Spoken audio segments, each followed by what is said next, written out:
ప్రభునందు ప్రియమైన దేవుని బిడ్డలకు, సంఘస్థులకు బిలీవ్ ఇన్ బైబుల్ ట్రూత్స్ కార్యక్రమాలను వీక్షిస్తున్న ప్రతి ఒక్కరికి మన ప్రభును ప్రియరక్షకుడైన యేసుక్రీస్తు వారి యొక్క పరిశుద్ధ నామంలో మీ అందరికీ నా ప్రత్యేకమైన వందనాలు తెలియజేసుకుంటూ ఉన్నాను. చాలా సంతోషం. ప్రియమైనటువంటి దేవుని బిడ్డలారా, మీరందరూ బాగున్నారు కదా? మీరందరూ బాగుండాలని మన ప్రభువును నేను ఎల్లప్పుడూ వేడుకుంటూ ఉంటాను. ఈరోజు కొన్ని ప్రత్యేకమైనటువంటి అంశాలు మన ముందుకు తీసుకురావాలని నేను ఆశపడుతూ ఉన్నాను. అవి ఏంటి అని మనం చూసినట్లయితే, క్రీస్తు ప్రభులు వారు ఆయన సిలువలో శ్రమ పొందుతున్నప్పుడు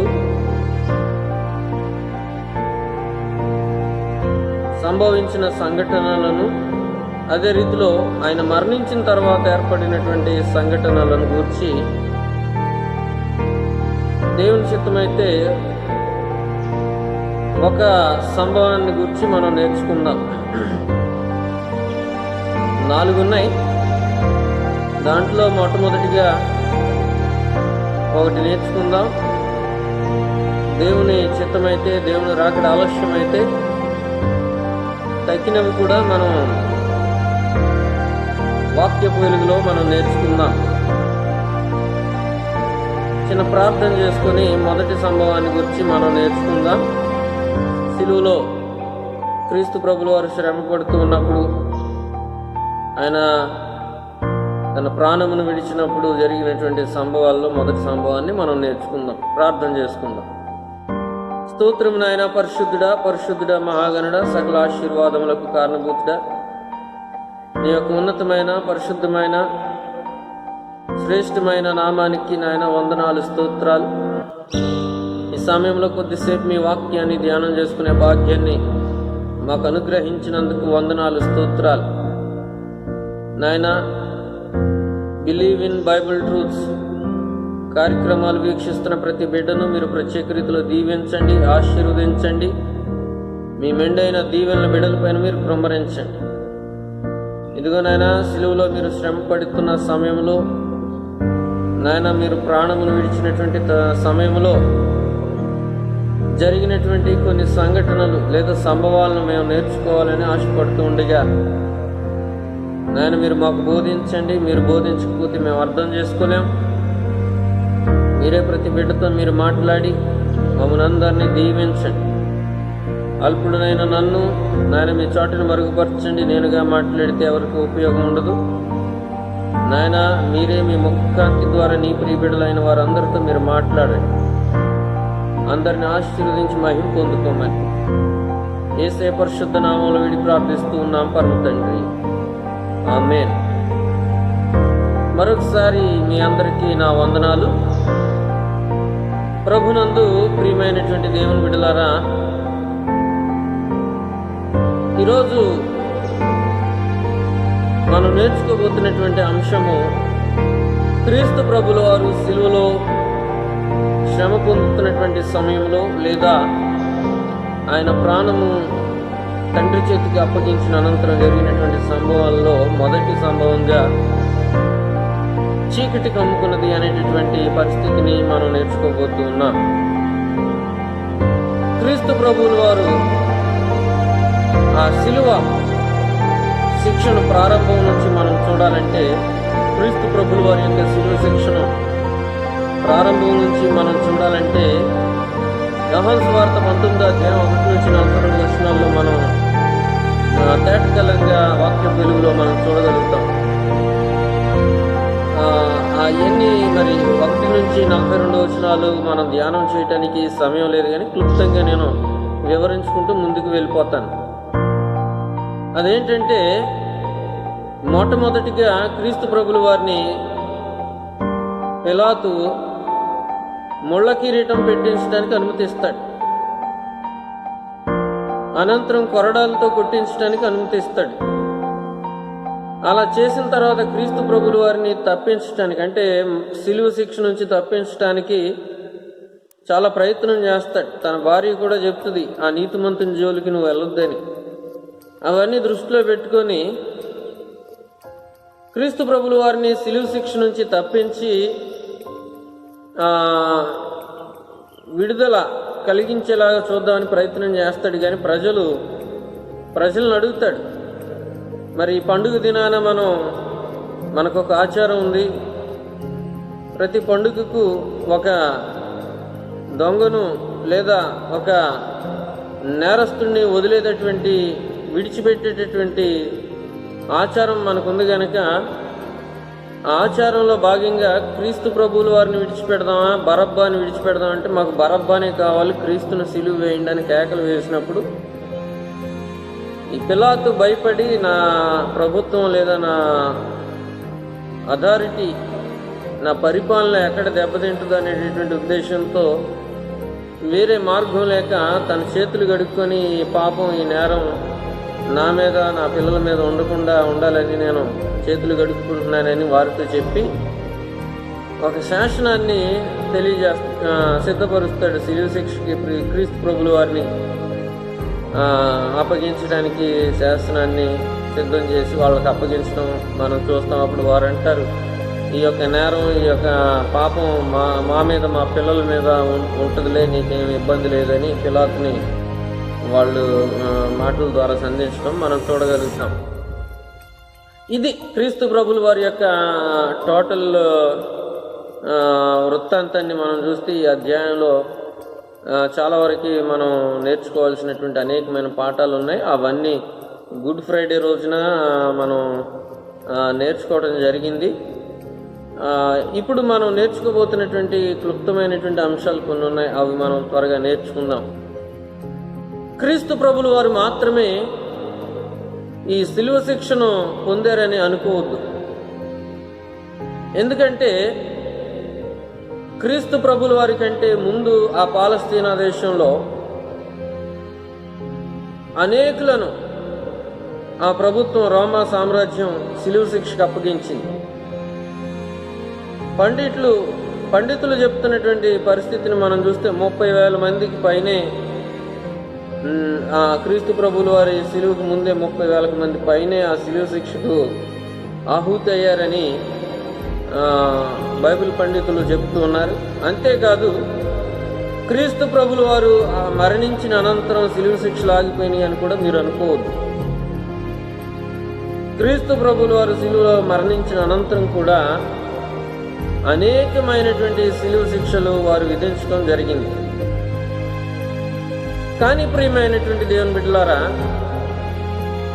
ఇందులో మనం తెలుసుకోవాల్సిన సత్యం ఏంటంటే క్రీస్తు సిలువ వేయబడటానికి ముందు కానీ క్రీస్తు సిలువ వేయబడిన తర్వాత కానీ ఎవరి వలన ఉపయోగం లేదు. కానీ క్రీస్తు ప్రభుల వారు సిలువ వేయబడటం వలన ఈ ప్రపంచంలో నివసిస్తున్నటువంటి ప్రతి మనిషికి ఒక గొప్ప భాగ్యం లభించింది. ఆ భాగ్యం ఏంటంటే మన పాపాలను మనం విడిచిపెట్టి క్రీస్తు ప్రభుల వారి యొక్క పాదాల చెంతన మనం గనక విడిచిపెడితే క్రీస్తు ప్రభుల వారు చిందించినటువంటి ఆ రక్తం ద్వారా మన పాపాలన్నీ కడగబడి క్రీస్తు ప్రభుల వారు పడినటువంటి శ్రమలను బట్టి, ఎందుకంటే ఆయన పొందిన గాయముల చేత మనకు స్వస్థత లభిస్తుంది. ఆయన పొందిన ప్రతి గాయమును బట్టి మన పాప రోగములన్నీ తుడిచివేయబడుతూ ఉన్నాయి, స్వస్థత గావించబడుతూ ఉన్నాయి. ఆయన రక్తం ద్వారా మన పాపాలు కడగబడుతూ ఉన్నాయి. ఆయన పొందిన గాయముల చేత మనకు స్వస్థత లభిస్తూ ఉందని లేఖనాలు సెలవిస్తూ ఉన్నాయి. ఈ స్వస్థత శరీర సంబంధమైనటువంటి స్వస్థత అని అనుకోవద్దు ప్రియమైనటువంటి దేవుని బిడ్డలారా. హృదయంలో ఉన్నటువంటి గాయాలకు లేదా ఆ పుండ్లకు, ఆ భయంకరమైనటువంటి రోగానికి స్వస్థత లభిస్తూ ఉంది. హృదయం మోసకరం, అది ఘోరమైనటువంటి వ్యాధి కలిగినటువంటిదని లేఖనాలు సెలవిస్తూ ఉన్నాయి. నిజమే, హృదయం బహు భయంకరమైనటువంటిది, ఘోరమైన వ్యాధి కలిగినటువంటిది. దానిని గ్రహించుట ఎవడి సాధ్యం అని లేఖనాలు సెలవిస్తున్నాయి. క్రీస్తు ప్రభుల వారు దాన్ని గ్రహించి స్వస్థపరచడానికి లోకానికి వచ్చాడు గనక ఎవరైతే ఆయనలో విశ్వాసం ఉంచి ఆయనలో మరి ఆయన పాదాల చెంత పాపములన్నీ విడిచిపెడతారో వారి పాపములన్నీ ఆ రక్తంలో కొట్టివేయబడి వారి గాయాలన్నీ స్వస్థత గావించబడి క్రీస్తు ప్రభుల వారి యొక్క రాజ్యంలోనికి, పరలోక రాజ్యంలోనికి, పరిశుద్ధమైనటువంటి పట్టణంలోనికి, ఎక్కడైతే ఏడుపు, ఎక్కడైతే దుఃఖము, ఎక్కడైతే వేదన, చింత, రోధన ఉండదో అక్కడికి వెళ్ళేటటువంటి భాగ్యం దొరికింది. ప్రజలందరూ అనుకుంటారు పరలోక రాజ్యం వెళ్ళాలని, ఒకళ్ళు అనుకుంటారు క్రైస్తవులైన వారు. వైకుంఠానికి వెళ్ళాలని హైందవ సహోదరులు అనుకుంటారు. ఇంకా చూస్తే స్వర్గానికి వెళ్ళాలనేటటువంటి వాళ్ళు అనేక మంది ఉన్నారు.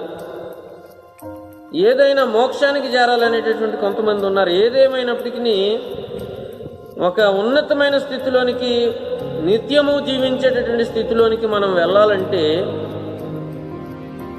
క్రీస్తు ప్రభుల వారి యొక్క రక్తంలో మన పాపములు కడగబడాలి, ఆయనలో మనం శుద్ధి గావించబడాలి.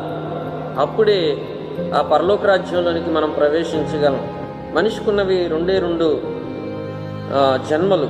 ఒకటి శరీర సంబంధమైనటువంటి జన్మ, రెండవది ఆత్మ సంబంధమైనటువంటి జన్మ. చాలా సిద్ధాంతాలు చెప్తూ ఉంటాయి, ఎన్నో జన్మల సుకృతం వల్ల నేను మనిషిగా పుట్టానని. అవన్నీ కల్పనా కథలు, పురాణ కథలు, అవన్నీ మనుషులు వల్లించినటువంటి కథలని మనం గమనించాలి ప్రియమైనటువంటి దేవుని బిడ్డలారా. ఇంకా మనం చూసినట్లయితే దానికి చరిత్ర చాలా ఉంది.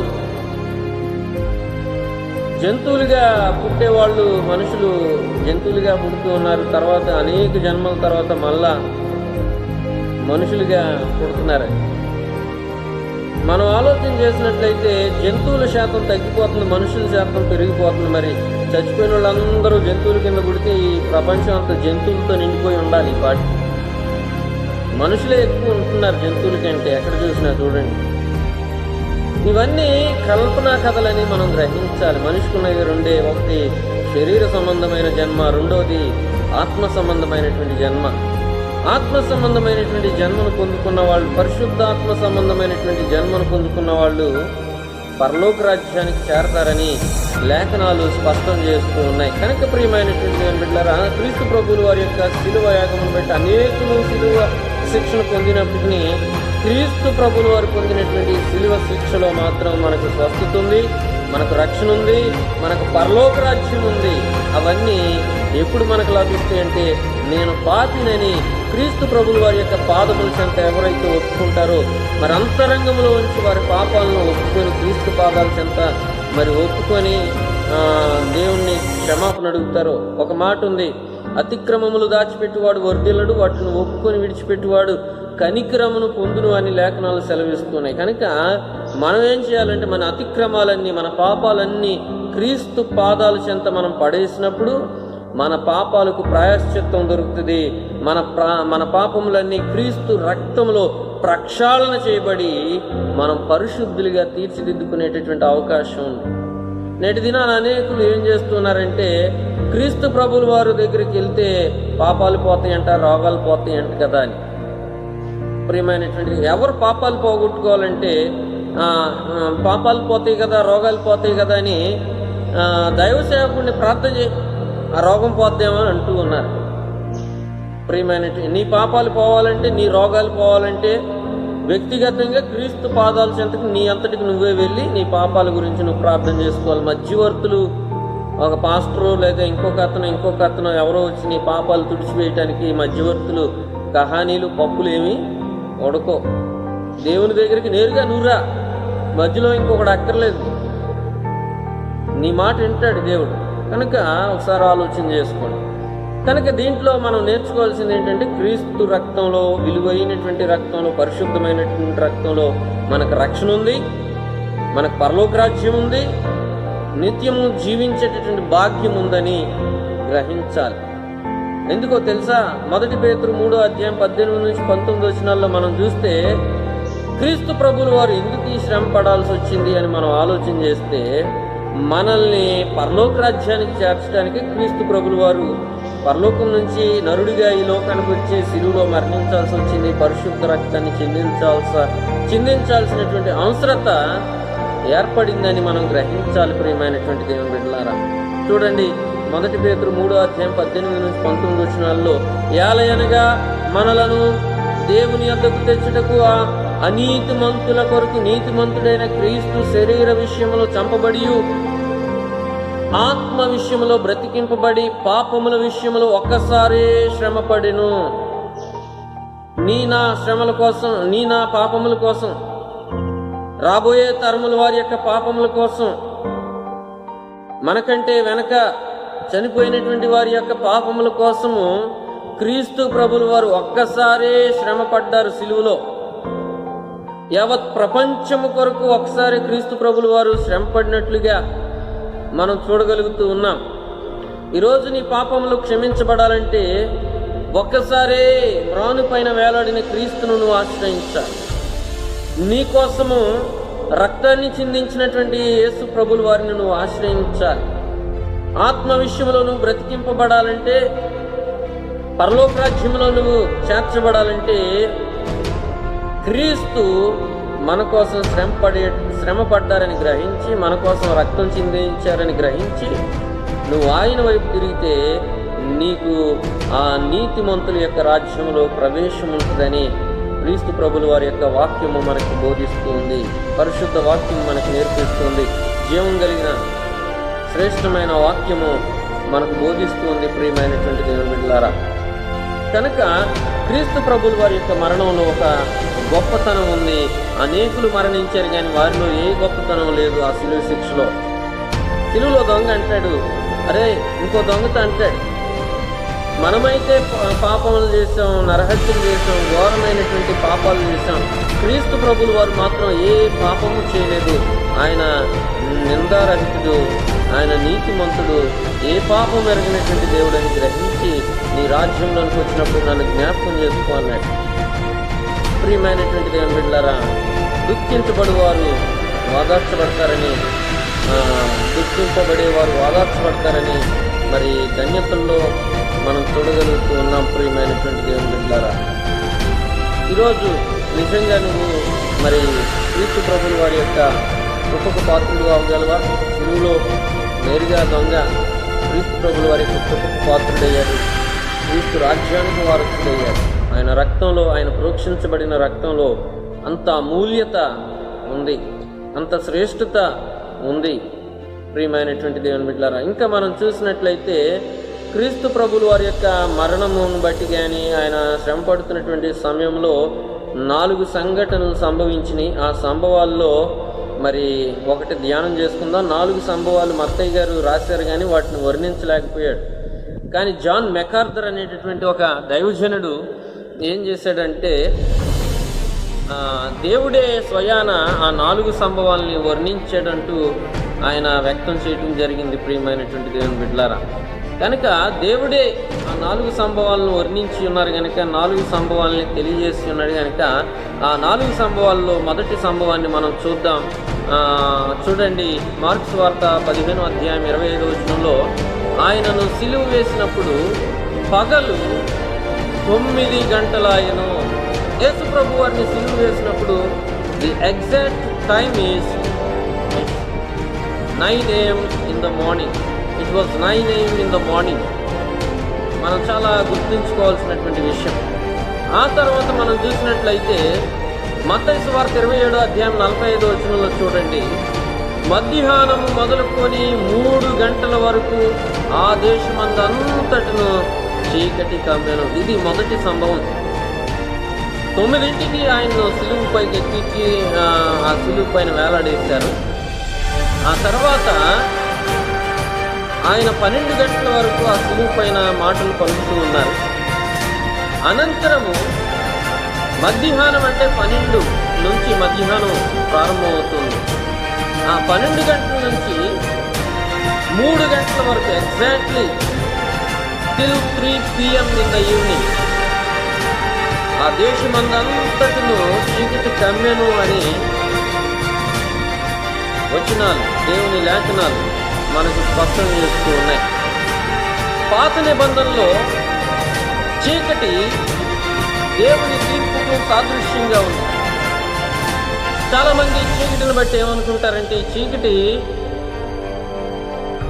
ఏదో దేవుడు కష్టపడుతుంటే యేసు ప్రభు వారు సిలువలో వేదన పడుతూ ఉంటే దేవుడే ఆ చీకటిని చూడలేక తండ్రి దేవుడు ఆ క్రీస్తు ప్రభువుల వారు పొందుతున్నటువంటి బాధను చూడలేక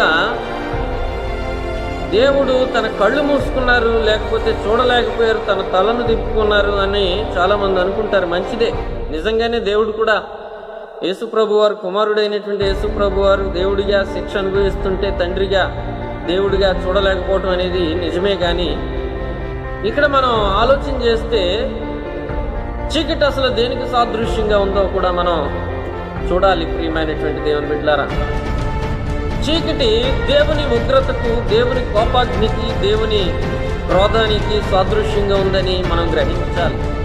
ఆమోసు గ్రంథం 5వ అధ్యాయం 18వ వచనంలో మనం చూస్తే అక్కడ దేవుని ఉగ్రతని వర్ణిస్తూ ఉన్నాయి. దేవుని ఉగ్రత ఏ రీతిలో ఉంటుందో అక్కడ వర్ణిస్తున్నట్లుగా మనం చూడగలం. ప్రియమైనటువంటి దేవుని బిడ్డలారా, చూడండి ఆమోసు గ్రంథం 5వ అధ్యాయం 18వ వచనం చూడండి. యెహోవా దినము రావాలని ఆశ పెట్టుకొని ఉన్నవారులారా మీకు శ్రమ, యెహోవా దినము వచ్చుట వలన మీకు ప్రయోజనమేమి? అది వెలుగు కాదు, అంధకారము. చాలా మంది యెహోవా దినం దేవుని కోసం కనిపెట్టుకొని ఉంటారు, కానీ వారి బ్రతుకులు మారవు, వారి స్థితిగతులు మార్చుకోరు, వారి పాపాలను విడిచిపెట్టరు. క్రీస్తు ప్రభులు వారి యొక్క పాదాల చెంత వారి పాపాలు ఒప్పుకొని మమ్మల్ని రక్షించయ్యా, మమ్మల్ని కాపాడయ్యా, నీ ఉగ్రత నుంచి నన్ను రక్షించు, మా పాపాల నుంచి మమ్మల్ని రక్షించు అని అడగరు, క్షమాపణ అడగరు, పాప క్షమాపణ పొందుకోరు. కానీ యేసు ప్రభు వారు వస్తే బాగుంటుంది, యేసు ప్రభు వారు వస్తే బాగుంటుందని చాలామంది అనుకుంటూ ఉంటారు. అటు వారికి నామకార్థ క్రైస్తవులు, ఏదో రొటీన్గా చర్చికి వెళ్ళేవాళ్ళే కానీ మరి దైవభక్తి, పూర్ణమైన భక్తి, దేవుని అందరి ఆసక్తి కలిగిన వారికి వెళ్ళరు. ఎంటర్టైన్మెంట్కి వెళ్తూ ఉంటారు చాలామంది, మ్యూజిక్ వినటానికి, లేకపోతే అక్కడ ఆటపాటలు చూడటానికి, లేకపోతే అక్కడ ఏమన్నా ఎంటర్టైన్మెంట్ విషయాలు జరుగుతుంటే యవనస్తులు మరి ప్రాముఖ్యంగా మరి యవనప్రాయపు దురుద్దేశాలతో తలంపులతో వెళ్తూ ఉంటారు. ఎక్కడైతే బాగా గ్యాదర్ అవుతూ ఉంటారో అక్కడికి చాలా గ్యాదర్ అవుతూ ఉంటారు. ఈవెన్ మరి రకరకాలైనటువంటి మనస్తత్వాలు కలిగి ఎంటర్టైన్మెంట్ కోసం వెళ్తూ ఉంటారు. అట్టి వారికి మాత్రమే ఇది వర్తిస్తుంది, దైవభక్తి కలిగిన వారికి కాదు, ఇది దేవుని అందరి రక్షించబడిన వారికి కాదు ఈ వచనం. ఎవరైతే టైంపాస్కి ఎంటర్టైన్మెంట్ కోసం వెళ్తారో వాళ్ళకి ఈ వచనం రెండంచులు కలిగిన ఖడ్గంగా దూసుకెళ్ళిపోదు. యెహోవా దినము రావాలినని ఆశ పెట్టుకొని ఉన్న వాళ్ళారు అక్కడికి వెళ్ళి ప్రార్థన చేస్తారు, భక్తిగా నటిస్తారు. అందరూ సమాజంలో యెహోవా దినం రావాలని కోరుకుంటూ ఉంటారు. అటు వారికి మీకు శ్రమ, మీకు నష్టం, మీకు భయంకరమైనటువంటి మరి నష్టం సంభవిస్తుంది అని దేవుని వాక్యం సెలవిస్తూ ఉంది. యోహాను చూడండి, ప్రియమైనటువంటి దేవుని బిడ్డలారా, యెహోవా దినము రావాలని కనిపెట్టుకొని ఉన్నవారులారా, ఆశ పెట్టుకొని ఉన్నవారులారా మీకు శ్రమ. యెహోవా దినము వచ్చుట వలన మీకేమి ప్రయోజనము? మీ మనసులో మార్పు లేకుండా, పశ్చాత్తాపం లేకుండా దినము రావాలని, దేవుని దినం రావాలని కోరుకుంటే మీకు ఏమి ప్రయోజనము? యెహోవా దినము అది వెలుగు కాదు, అది అంధకారము అని దేవుని వాక్యం సెలవిస్తుంది. దేవుని దినము, దేవుని మరి పరిస్థితి ఉగ్రతకు సంబంధించినటువంటిదిగా లేఖనాలు సెలవిస్తూ ఉన్నాయి. యెహోవా దినము ఉగ్రతతో కూడుకున్నటువంటిది. ఇంకా మనం చూసినట్లయితే నిర్గమకాండంలో దేవుని ఉగ్రతను మనం చూడగలం. 10వ అధ్యాయం 21 నుంచి 22 వచనాలు. ఇందాక నేను మీకు చెప్పాను, ఆమోసు గ్రంథం యెహోవా దినము వెలుగు కాదు, అది అంధకారము అని. నిజంగా మనం నేటి దినాన అంధకార పరిస్థితిలోనే మనం ఉన్నాం. పట్టపగలున్న సూర్యుడు ప్రకాశిస్తున్నప్పటికీ వీఆర్ ఇన్ డార్క్నెస్ నౌ. ఎందుకు అని మనం ఆలోచన చేసినట్లయితే, దిక్కుతోచని పరిస్థితిలో, ఎవరు కాపాడలేనటువంటి పరిస్థితిలో, ఎవరు మన పక్షంగా మరి వచ్చి రక్షించలేనటువంటి పరిస్థితిలో లోకమంతా, ప్రపంచమంతా అట్టుడిపోతూ ఉంది. పట్టపగలే ఇళ్లలో కూర్చొని భయముతో వణికిపోతూ ఉన్నారు జనాలంతా. వణికిపోతూ ఉన్నారు, గుప్పెట్లో ప్రాణం పెట్టుకొని బ్రతుకుతూ ఉన్నారు. మొన్నటిదాకా, ఒక నెల రోజుల క్రితం దాకా నా కులం గొప్పది, నా మతం గొప్పది, నేను గొప్పని, పొడి చేసిన కుటుంబంలో పుట్టాను, నేను ఒక కుమ్ములు తిరిగిన మతంలో పుట్టాను, వీళ్ళందరికీ తడిసి మోపుడవుతుంది. వీళ్ళందరూ ఒక పాఠాన్ని నేర్చుకుంటూ ఉన్నారు దేవుని ఉగ్రతను బట్టి. ఈ ఉగ్రత పోవాలంటే క్రీస్తు ప్రభువుల వారి యొక్క పాదాల చెంతకు నువ్వు నేరుగా వెళ్ళాలి. ఈ ఉగ్రత నుంచి నువ్వు, నీ కుటుంబం రక్షించబడాలంటే you have no other option except క్రీస్తు పాదాల దగ్గరికి వెళ్ళటం తప్ప. అక్కడికి వెళ్తేనే నీకు రక్షణ, భద్రత, కాపుదల. కనుక నిర్గమకాండంలో 10వ అధ్యాయం 21 నుంచి 22 వచనాల్లో, అందుకు యెహోవా మోషేతో, ఆకాశము వైపు నీ చేయి చాపుము, ఐగుప్తు దేశము మీద చీకటి, చేతికి తెలియనంత చిక్కని చీకటి కమ్మున. నేను దేవుని ఉగ్రత దినం చూడండి. మోషే, ఆ యొక్క ఐగుప్తు దేశం మీదకి నీ చేయి చాపు, అప్పుడు నేను ఒక కార్యం చేస్తాను. ఆ కార్యం ఏంటంటే, ఐగుప్తు దేశం మీద అంతటికి చిక్కని చీకటి కమ్ముతుంది, చేతికి తెలియనంత చిక్కని చీకటి అక్కడ కమ్ముద్ది, నువ్వు చేయి చాపు అంటూ ఉన్నాడు. దేవుని ఉగ్రత చూడండి, మనం స్పర్శ కూడా చూడగలుగుతామని దేవుని లేఖనాలు సెలవిస్తున్నాయి. You can feel the darkness with our hands. అలాంటి చీకటిని దేవుడు సంభవింపజేస్తాను అని చెప్పి లేఖనాల్లో సెలవిస్తూ ఉన్నాడు దేవుడు. దేవుని దినం అంత ఉగ్రత దినం. నడవలేని పరిస్థితి. పట్టపగలే మనం ఇళ్లలో కూర్చొని బయటికి వెళ్తే చస్తామనే భయంతో నడవలేని పరిస్థితుల్లో నేటి దినాన్ని మనం జీవిస్తూ ఉన్నాం. కబడ్దార్, దేవుణ్ణి తక్కువ అంచనా వేయమాకండి, దేవుని వైపు తిరగండి. ఇంకా చూడండి 22వ వచనంలో, మోషే ఆకాశం వైపు తన చెయ్యి ఎత్తినప్పుడు ఐగుప్తు దేశం అంతయు 3 దినములు గాఢాంధకారమయ్యింది. అక్కడ 3 దినాలే దేవుడు అనుమతించడేమో. ఇప్పుడు ఈ లాక్డౌన్ మొదలేసి నెల పైన అయిపోతూ ఉంది. దేవుని కోపం రగులుకుంటూ ఉంది. ఎక్కడ పడితే అక్కడ కరోనా వ్యాధి విస్తరిస్తూ ఉంది. దేవుని మరి ఆయుధాలు ఏదో బాణాలు, సుత్తులు, కర్రలు, కత్తులు, కటారాలు కాదు. జోరీగులు ఆయన ఆయుధాలు, తేనీగులు ఆయన ఆయుధాలు, మిడతలు ఆయన ఆయుధాలు, కప్పలు ఆయన ఆయుధాలు, క్రిమి కీటకములు ఆయన ఆయుధాలు. విననోళ్ళని, ప్రజల్ని శిక్షించడానికి ఆయన ఉపయోగించేటటువంటిది కత్తి, సుత్తి, శానం. ఈ చేతిలో ఒక 10 కత్తులు, ఈ చేతిలో ఒక 10 కత్తులు పెట్టుకుని నిన్నేసేస్తానని భయపెట్టడానికి దేవుడు ఏమీ అంత దిక్కుమాలిన పరిస్థితిలో లేడు. దిక్కుమాలిన పరిస్థితిలో ఉన్నవాళ్ళు కత్తులు చూపించి భయపెట్టుకుంటారు, కానీ సామర్థ్యం కలిగినటువంటి దేవుడికి ఒక మాట చాలు, తెగుళ్ళు వచ్చి సత్తారు.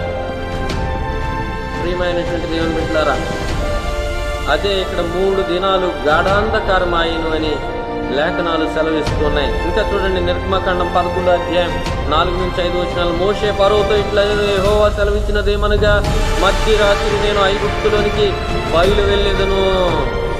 అప్పుడు సింహాసనం మీద కూర్చొని ఉన్న ఫరో తొలి పిల్ల మొదలుకొని తిరగలిగిస్తూ దాచి తొలి పిల్ల వరకు ఐగుప్తు దేశమందలి తొలి పిల్లలందరూ చచ్చెదరు. జంతువులలోనూ తొలి పిల్లలన్నీ చచ్చును. చూసారా, ఆయన ఉగ్రత దినం. ఆయన అంధకారమయంగా ఉన్నప్పుడు అర్ధరాత్రి వేళ, మధ్యరాత్రి వేళ నేను ఐగుప్తులోనికి బయలు వెళ్ళేదను. ప్రియమైనటువంటి దేవుని బిడ్డలారా, ఈరోజు మన మధ్యలో దేవుని ఉగ్రత సంచరిస్తుంది. ఈరోజు దేవుని ఉగ్రత ఈరోజు దేవుని ఉగ్రత ప్రపంచమంతటా సంచరిస్తూ ఉంది. ప్రపంచంలో ఉన్న ప్రజలందరినీ వణికిస్తూ ఉంది. దేవుని ఉగ్రతను నువ్వు చూడగలుగుతూ ఉన్నావా? ఇంకా మొండి వైఖరితో ఫరో హృదయం కలిగి నీ హృదయాన్ని దేవుడికి సమర్పించకుండా నీ ఇష్టానుసారమైన జీవితాన్ని నువ్వు జీవిస్తున్నావు. అదే అంటున్నాడు మోషేతో ఫరోతో ఇట్లా నేను యెహోవా సెలవిచ్చినదేమనగా మధ్యరాత్రి నేను ఐగుప్తు దేశంలోనికి బయలు వెళ్ళేదను. ముందుగానే హెచ్చరిస్తూ ఉన్నాడు, ముందుగానే వార్నింగ్ ఇస్తూ ఉన్నాడు. నువ్వు నా మాట వినకపోతే ఇదిగో రాత్రి సంభవించేటటువంటి ఇటువంటిది ఈ సూచన, ఈ కార్యము, ఈ యొక్క భయంకరమైనటువంటి మరి మరణ సంబంధమైనటువంటి కార్యము జరగబోతుంది. సింహాసనం మీద కూర్చున్న ఫరో తొలి పిల్ల మొదలుకొని తిరగలి విసురుకునే దాసి యొక్క తొలి పిల్ల వరకు ఆ యొక్క దేవుని ఉగ్రత బారిని పడుతుంది అని లేఖనాలు స్పష్టం చేస్తూ ఉన్నాయి. ఈరోజు మనం దేవుని వైపు తిరిగితే దేవుని కాపుదల, సంరక్షణ, భద్రత మనకుంటుంది. 91వ కీర్తనలో ఏ తెగులు నీ గుడారులు సమీపించదని ఆయన వాగ్దానం చేస్తూ ఉన్నాడు. నువ్వు ఆయన వైపు ఉంటే. ప్రియమైనటువంటి దేవుని బిడ్డలారా, ఒకసారి పరిశీలన చేసుకోండి. ఇంకా మనం చూసినట్లయితే కొత్త నిబంధన గ్రంథంలో గలతీయులకు రాసిన పత్రిక 3వ అధ్యాయం 13వ వచనం, ఆత్మను గూర్చిన వాగ్దానము విశ్వాసము వలన మనకు లభించినట్లు అబ్రహాము పొందిన ఆశీర్వచనము క్రీస్తు యేసు ద్వారా అన్యజనులకు కలుగుటకై క్రీస్తు మన కోసము శాపమై, మూల భాషలో శాపగ్రహి అయి మనలను ధర్మశాస్త్రం యొక్క శాపము నుండి విమోచించెను. ప్రియమైనటువంటి దేవుని బిడ్డలారా, ఇక్కడ మనం ఆలోచన చేసినట్లయితే క్రీస్తు ప్రభుల వారు మన కోసము శాపముగా మారినట్లుగా, శాపగ్రహి అయినట్లుగా లేఖనాలు మనకు స్పష్టం చేస్తూ ఉన్నాయి. ఎందుకు అంటే మనము పాపము నుంచి విమోచించబడాలని దేవుని సంకల్పం గనుక, పాపంలోంచి మనం బయటికి తేబడాలి గనుక, అంత మాత్రమే కాక పరలోక రాజ్యానికి దేవుని కుడిపార్శ్వమున కూర్చుండే అర్హత పొందుకున్న వారు అవ్వాలి గనుక క్రీస్తు ప్రభుల వారు పరలోక రాజ్యమును విడిచిపెట్టాడు. అనంతుడైనటువంటి దేవుడు పరిమితులు కలిగినటువంటి లోకంలోనికి వచ్చాడు. దేవునికి సమయంతో, కాలమానంతో పని లేనటువంటి వాడు, అనంతుడు ఆయన. ఆ అనంతుడైనటువంటి ఆయన కాలగమనంలోనికి వచ్చాడు.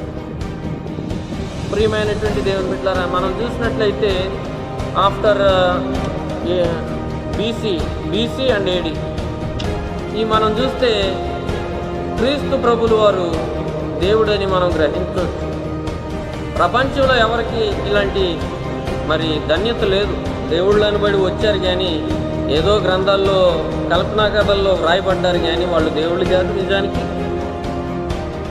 వాళ్ళు ప్రపంచవ్యాప్తంగా, నేను మాట్లాడేది ఒక దేశాన్ని సందర్భించి అయితే సందర్భంలో నేను మాట్లాడట్లేదు. ప్రపంచంలో అనేక మంది అనేక దైవముల కింద పెట్టుకుని కొలుస్తున్నారు కానీ క్రీస్తు ప్రభులు వారికి మాత్రమే ఇటు గొప్ప ఆధిక్యత ఉంది అని చెప్పి మనం గ్రహించాలి.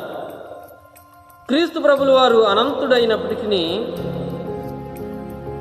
ఈ పరిమితులు కలిగినటువంటి లోకంలోనికి ఎందుకు వచ్చాడంటే, లిమిటేషన్స్ ఉన్నటువంటి లోకంలోనికి ఎందుకు వచ్చాడంటే మనల్ని రక్షించడానికే.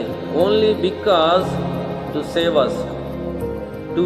us from our sins, to save us from the anger of God. దేవుని కోపాగ్ని నుంచి, దేవుని ఉగ్రత నుంచి, నరకం నుంచి తప్పించడానికి ఆయన ఈ లోకానికి వచ్చాడని మనం గ్రహించాలి. ప్రియమైనటువంటి దేవుని బిడ్డలారా, అందుకనే ఆత్మను గూర్చిన వాగ్దానము విశ్వాసము వలన మనకు లభించినట్లు అబ్రహాము పొందిన ఆశీర్వచనము క్రీస్తు యేసు ద్వారా అన్యజనులకు కలుగుటకై, అంటే క్రీస్తుని ఎరగని అన్యజనులకు కూడా కలగటానికి క్రీస్తు మన కోసము శాపమై, ఎవరైతే దేవుణ్ణి విశ్వసించరో, దేవుని యందు మరి లక్ష్యం ఉంచరో, దేవుణ్ణి ఆశ్రయించరో వాళ్ళందరి కొరకు మరి అసలుకైతే క్రీస్తును దేవుణ్ణి అంగీకరించిన వారికి శిక్ష తథ్యం కనుక ఆ శిక్ష నుంచి తప్పించడానికి ఒక అవకాశాన్ని దేవుడు ఇవ్వటానికి క్రీస్తు ప్రభులు వారు ఈ లోకానికి రావటం జరిగింది. ఈ లోకానికి ఏదో ఒక పరిశుద్ధుడిగా, ఒక దేవుడిగా, కత్తులు కట్టారాలు పట్టుకొని చంపేవాడిగా కాదు, కానీ ప్రేమతో ఆయన ఈ లోకానికి వచ్చాడు. ఏమండి, ప్రేమతో మనల్ని రక్షించుకోవటానికి ఈ లోకానికి వచ్చి అనేకమైనటువంటి శిక్షలు అనుభవించాడు. శాపంగా మార్చబడ్డాడు, కురూపిగా మార్చబడ్డాడు, శాపగ్రహి అయినట్లుగా మనం చూస్తున్నాం. మనలను ధర్మశాస్త్రము యొక్క శాపము నుండి విమోచించను అని మనం చూడగలుగుతూ ఉన్నాం. ప్రియమైనటువంటి దేవుని బిడ్డలారా, ఆచారయుక్తములైనటువంటి ప్రతి విధమైనటువంటి శాస్త్రాల నుంచి మనల్ని విమోచించాడు. నేటి దినాన అందరూ ఆచారాలు ఆచారాలు ఆచారాలు. క్రీస్తు ప్రభువుని నమ్ముకున్నానంటారు, మరి క్రీస్తు ప్రభు బిడ్డనంటారు. వివాహం జరిగేటప్పుడు మరి ముహూర్తాలు చూస్తూ ఉంటారు. ఇల్లు కట్టుకొని ఓపెనింగ్ చేసేటప్పుడు దానికి మంచి ముహూర్తం చూస్తారు, మంచి తారీఖు చూస్తారు. అదిగో నల్లపిల్లి ఎదురొచ్చింది, విధవరాలు ఎదురొచ్చింది. ఇవన్నీ పాటించేటటువంటి వాళ్ళు లేకపోలేదు. వాళ్ళందరూ అన్యజనులుగా ఇక్కడ పరిగణలోకి వస్తూ ఉన్నారు. నేను క్రీస్తును అంగీకరించాను, చర్చికి వెళ్ళేవాడిని అంటే పప్పులు ఉడకో. నీ హృదయంలో ఏముందో దేవుడికి తెలుసు. చాలామంది వాస్తును చూస్తారు. క్రీస్తు ప్రభువుని నమ్ముకున్నాను అంటారు, వాస్తును చూస్తూ ఉంటారు. ప్రియమైనటువంటి దేవుని బిడ్డలారా, కనుక ఇటు వారందరినీ మరి క్రీస్తు ప్రభువుల వారు రక్షించటానికి, శాపగ్రహి అయినట్లుగా మనల్ని విమోచించడానికి మరి శక్తుడిగా మారినట్లుగా మనం చూడగలుగుతూ ఉన్నాం. ఇది కేవలము నీ కోసం, నా కోసం. 2 కొరింథీయులకు రాసిన పత్రిక 5వ అధ్యాయం 21వ వచనం చూడండి. ఎందుకనగా మనం ఆయన యందు దేవుని నీతి అగునట్లు పాపమెరుగని ఆయన మన కోసము పాపముగా చేస్తును. మనం దేవుని యందు నీతిగా కనపడాలని, దేవునితో సమానంగా మనం ఉండాలని, దేవుని రాజ్యంలో ఆయనతో పాటు మనం సదా జీవించాలని, నీతిమంతులుగా మనం ఉండాలని, పరిశుద్ధులుగా మనం ఉండాలని, ఆయన బిడ్డలుగా మనం ఉండాలని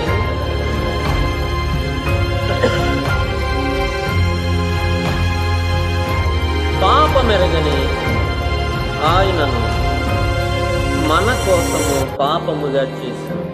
కేవలము నీ కోసమే, నీ అతిక్రమముల కోసమే, నువ్వు జీవిస్తున్న భయంకరమైనటువంటి పాప జీవితమును బట్టే పాపమెరగని దేవుడు పాపముగా మార్చబడ్డాడు. నీ పాపాలన్నీ ఆయన భుజస్కంధాల పైన వేసుకున్నాడు. నువ్వు గనక క్రీస్తు ప్రభులు వారు నా కోసమే మరణించాడని నువ్వు గ్రహిస్తే నీ పాపాలన్నీ ఆయన మోసుకొని పోతాడు. మరలా ఆ పాపాలు నీ జీవితంలో లేకుండా చేస్తాడు. తూర్పు పడమరకు ఎంత దూరమో, ఎంత లెక్క వేయలేమో, అలాగే నీ పాపాలు ఎడలు చేస్తాడు నీ జీవితంలో. ప్రియమైనటువంటి దేవుని బిడ్డలారా, ఈరోజు క్రీస్తు ప్రభులు వారు పాపముగా చేయబడ్డాడు. అంతేకాదు, 1 పేతురు 2వ అధ్యాయం 24లో చూసినట్లయితే మనము పాపముల విషయమై చనిపోయి నీతి విషయమై జీవించినట్లు ఆయన తానే తన శరీరమందు మన పాపములను మ్రాను మీద మోసుకొనెను. ఆయన పొందిన గాయముల చేత మీరు స్వస్థత నొందితిరి.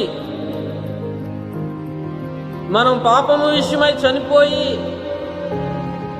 పాపములను విడిచిపెట్టి నీతిమంతులుగా జీవించడానికి కొరకు, నీతి విషయమై జీవించినట్లు, సదా జీవించినట్లు ఆయన తానే తన శరీరమందు మన పాపములను ప్రాణు మీద మోసుకొనెను.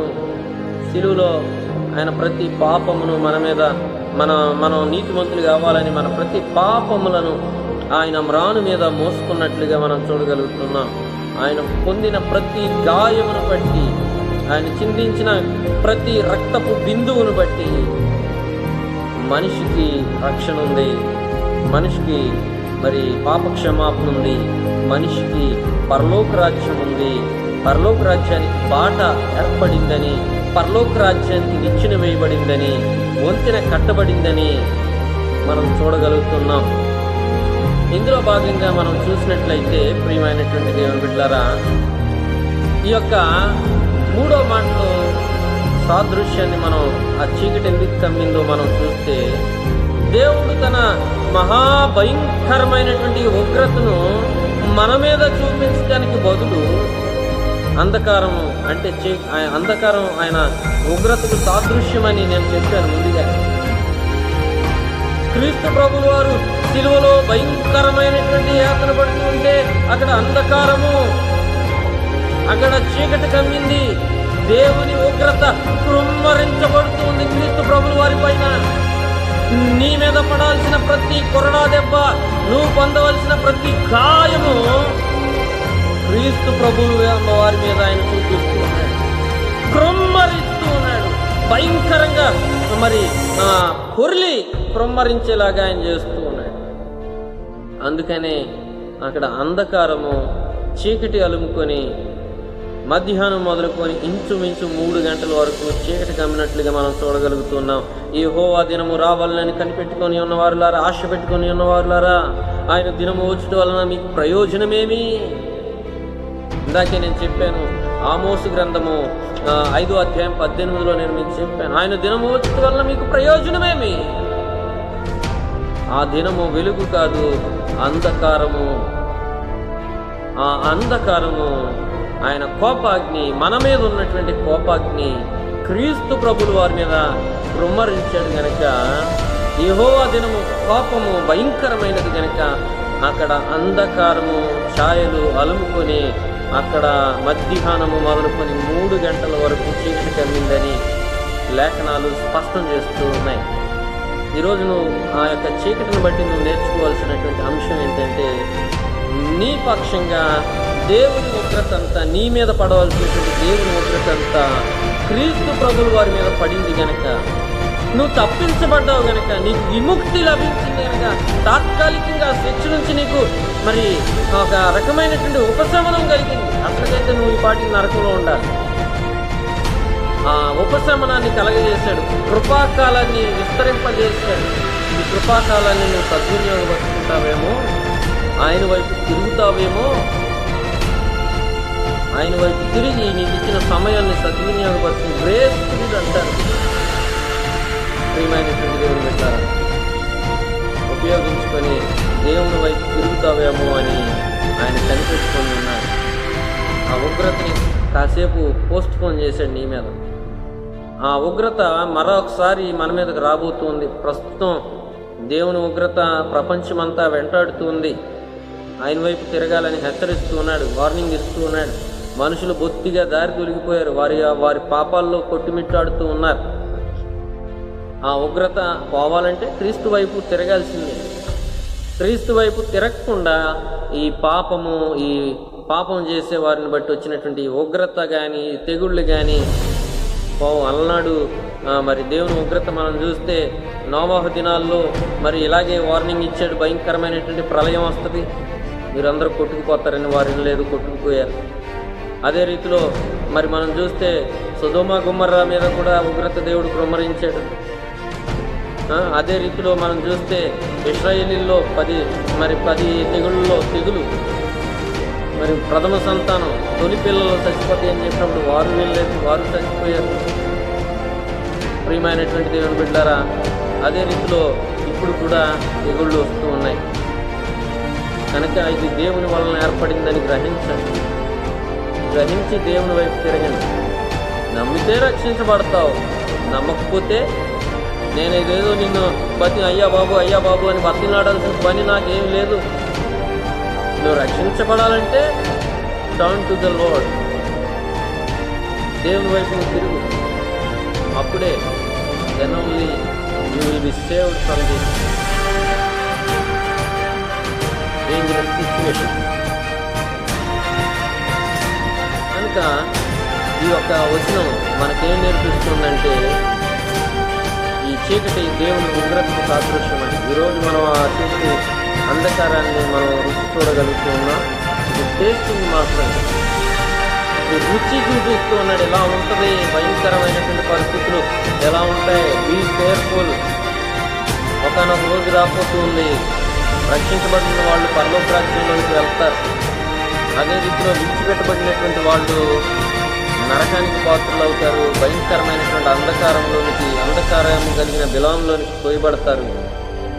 అక్కడ ఏడుకును, పళ్ళు కొరుకుతును, అనేక శ్రమలు, ప్రతిరోజు అనేక తెగుళ్ళు.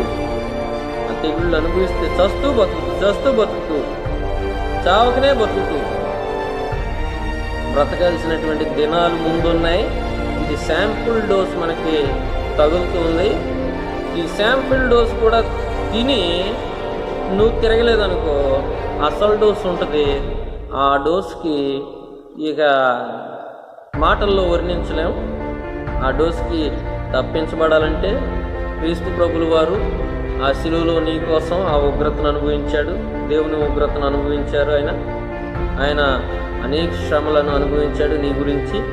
నువ్వు ఆయన వైపు తిరిగితే నీ జీవితం ధన్యమవుతుంది. ఆయన వైపు తిరగకపోతే నీ జీవితం సర్వనాశనం అయిపోతుంది. ఒకసారి యోచించి నీ బుర్రను కొద్దిగా ఉపయోగించి క్రీస్తు ప్రభుల వారి వైపు తిరుగు, రక్షణ పొందుకో. మరి ఉగ్రత నుంచి, మరి భయంకరమైనటువంటి విపత్తు నుంచి తప్పించబడి దేవుని కృపకు పాత్రలో దేవుడు తన పరిశుద్ధ వాక్యము మన వినికిడిలో దీవించి ఆశీర్వదించుగాక. ఆమేన్. ఈ మొదటి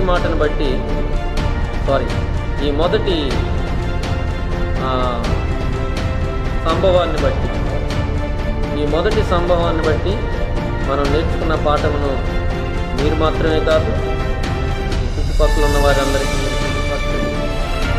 దేవుని ఉగ్రతను బట్టి మనం అందరం తప్పించబడాలంటే ఈ రీతిలో మనం దేవుని వైపు తిరగాలని అనేకులకు తెలియపరచండి.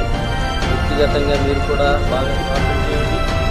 మన కుటుంబాలు మరి భద్రపరచబడాలని, మన కుటుంబాలు దేవుని చిత్తంలో మరి రక్షించబడాలని, ఇంకా నీ జీవితంలో కూడా ఏమైనా జాప్యాలు ఉన్నాయా, అలాంటి పోస్ట్పోన్స్ అన్నీ తీసివేసేస్తూ ఉన్న పలానా నీవు నీ కుటుంబస్తులు దేవుని పాద సన్నిధిలో మరి మోకరించి ప్రార్థన చేసుకోండి. ఏ సమయంలో ఏం జరుగుద్దో ఎవరికి తెలియదు. ఎవరికి కరోనా వైరస్ సంభవిస్తుందో తెలియదు. వార్తల్లో వింటూ ఉన్నాం. చనిపోయిన తర్వాత బాడీస్ కూడా మరి ఇళ్ళకి ఇవ్వట్లేదు. ఇళ్ళకి ఇచ్చినా తీసుకోవటానికి సొంత తల్లిదండ్రులు కానీ లేదా కుమారులు కానీ బంధుమిత్రాదులు కూడా ఆ డెడ్ బాడీస్ని మరి తీసుకొని కార్యక్రమాలు అంటే అంత్యక్రియలు జరిపించడానికి ఎవరు కూడా ఇష్టపడినటువంటి దినాల్లో మనం జీవిస్తున్న. రోడ్ల మీద పడేసి వెళ్ళిపోతున్నారు. ఒక డాక్టర్ చనిపోయారంట నెల్లూరులో. ఆ డాక్టరు మరి కుటుంబం అంతా ఐసోలేషన్లో ఉంది. ఈయన నెల్లూరు నుంచి హైదరాబాద్ మరి ఇంకేటో వెళ్ళారు ట్రీట్మెంట్ కోసం. అక్కడ చనిపోవడం జరిగింది. 2 శ్మశాన వాటికలకు తీసుకువెళ్తే వాళ్ళు నిరాకరించడంతో అంబులెన్స్ సిబ్బంది మా వలన కాదని చెప్పి ఆ యొక్క శ్మశాన వాటిక దగ్గర అక్కడే పక్కనే రోడ్డు మీద పెట్టేసి వెళ్ళిపోయారు. అలాంటి భయంకరమైనటువంటి దినాల్లో మనం ఉంటున్నాం కదా. ఆయన రాకడ వచ్చేస్తుందేమో, విడవబడతామేమో. మనల్ని మనం ఒకసారి వ్యక్తిగతంగా పరిశీలన చేసుకుందాం.